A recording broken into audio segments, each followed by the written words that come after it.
Hello, all.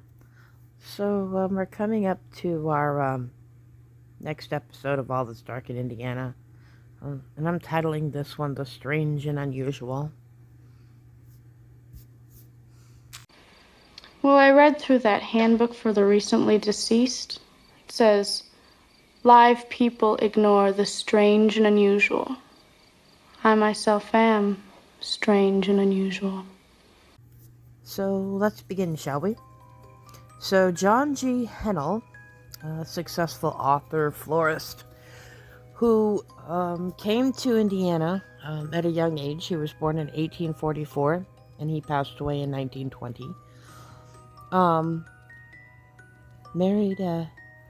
Married his wife Mary, or Marie, who was apparently an immigrant from Austria, and they moved to Terre Haute. They had a very successful business. Well, the story goes that when John passed away in 1920, he had a beloved bulldog who followed him everywhere and was his constant companion. During the funeral procession, the loyal bulldog followed the procession to the gravesite, sat inside the mausoleum at the foot of the casket, sarcophagus, whatever you want to call it, was shooed out and was taken home. For some weeks, the dog would run away and would be found at the tomb of at the steps of the mausoleum, waiting for his beloved owner. At some point, the poor dog passed on, and his wife was so devoted. This devotion, she was so touched that she had the dog stuffed and placed inside the mausoleum at one point, where the dog had apparently sat for some time. Teenagers, of course, being what they were, and date night and doing all the teenage things in cemeteries.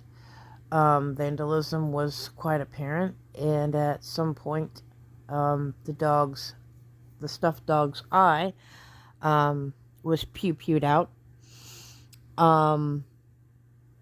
So the dog was taken, and the local Lions Club of Terre Haute took possession of the dog, and this was in the 1980s, and at some place was rebuilt a replica of the mausoleum, and the dog, Stiffy was the dog's name, was placed inside this replica.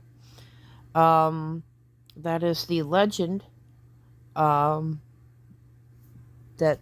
goes along.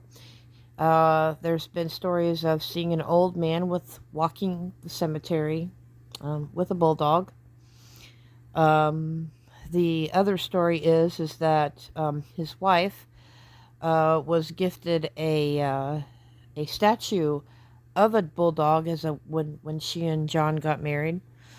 Um, and the dog sat at the steps of their house, and when Mr. Hennell passed away, somehow the statue was placed in the mausoleum and then was moved to the steps.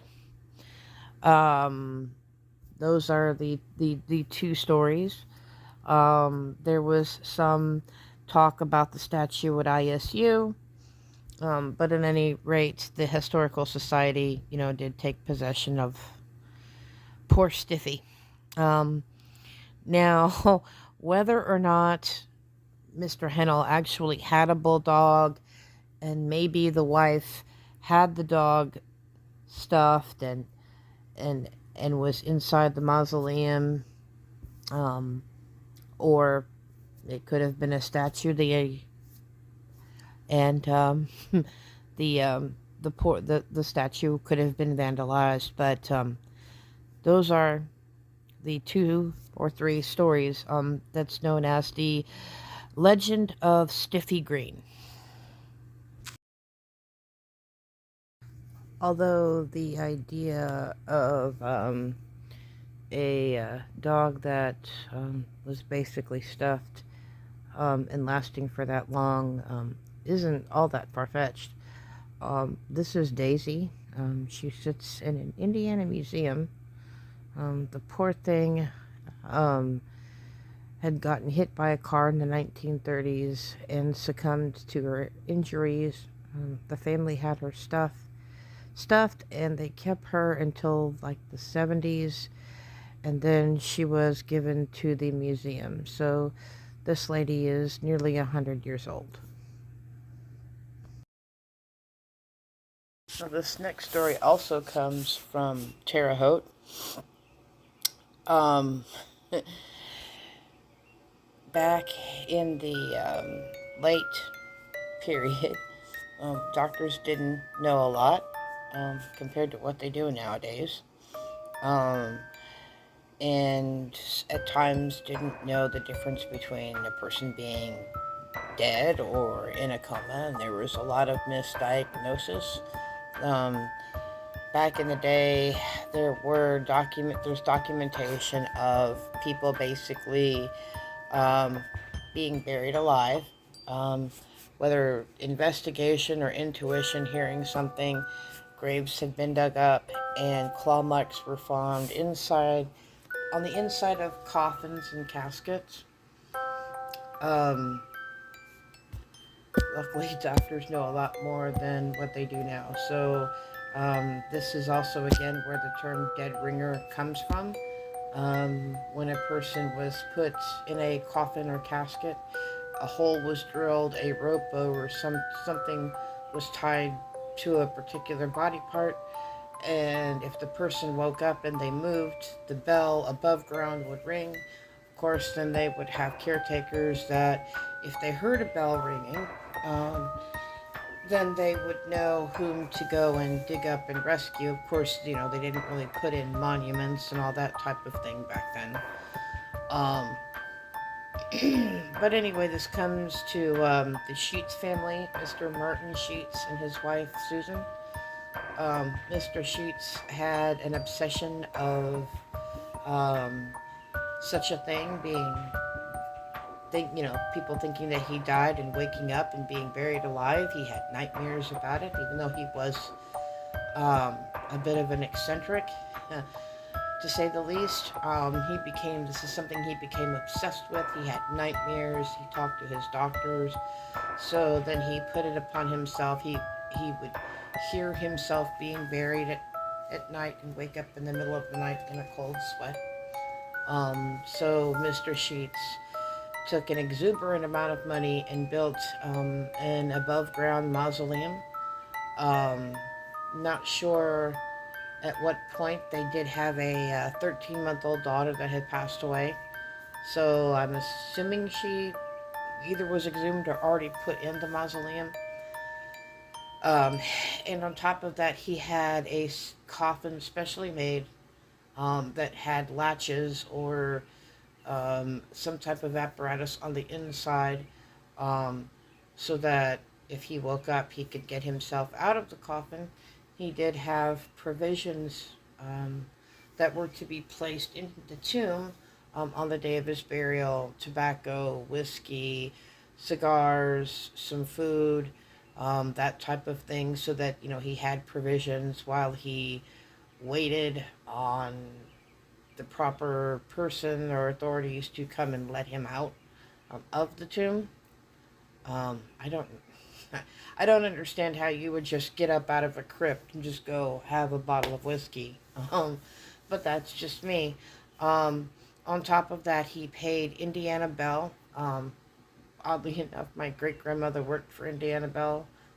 They did a lot of things, donated a lot of time and money to the blind school. Uh, the yearly Easter egg hunts was something that they had a lot to do with.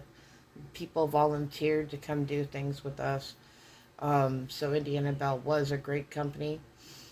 Um, but he paid them an exuberant amount of money to have a telephone pole and a telephone wire which extended through the cemetery to the tomb, and a phone installed inside the tomb.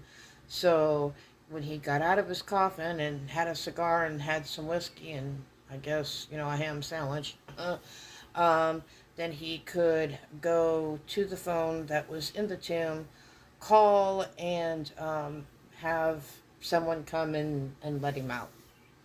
Um, and the operators were paid, so because back then that's how they it went to the operator back then. um, and they would be waiting to hear the phone ring, um, should Mr. Sheets need assistance. This was a pretty well documented story. I remember my great grandmother talking about this when I was a kid. It was featured in the book the book series Haunted Indiana. And this was also a story that Sammy Terry had told. And if you were a kid growing up in Indiana, you knew, especially 60s, 70s. I think his show closed in the 90s, but you were a kid in that era. you knew who Sammy Terry was. So this was a pretty common story that people had talked about. Here's kind of where things get a bit murky. Some years later, his wife had passed away. Um, in her bedroom, they had found the phone in her hand that they could not pry loose. So my understanding is the phone was still in her hand when she was buried, and she had, of course, was found on the floor clutching a telephone. Um, they could not pry the phone from her hand. So she was basically buried with the telephone piece in her hand. So something told the investigators that they needed to go check, and this is where things get a little sus. Apparently, when they went and opened the tomb of Mr. Sheets, the phone was found off the hook. Was it possible that maybe a vandal got inside the tomb and locked it because nothing in the tomb had been disturbed, playing a prank, used the phone to call Mrs. Sheets, and she possibly had a heart attack? Um, there's been speculation as to whether or not this actually happened. I could not find old pictures of Highland Cemetery during the time, but I was able to see, if you go to the back of the cemetery, there is a statue of, I believe it's Jesus, because you can only see it from the back. And here you can clearly see remnants of a phone line, because the phone at one point, the the city had gotten upset. They wanted the telephone pole removed from the cemetery, and they had to, go in and basically remove the phone line. So that is the story of Mr. Sheets. Of course, he and his wife were buried in the mausoleum along with their daughter, who passed away at 13 months.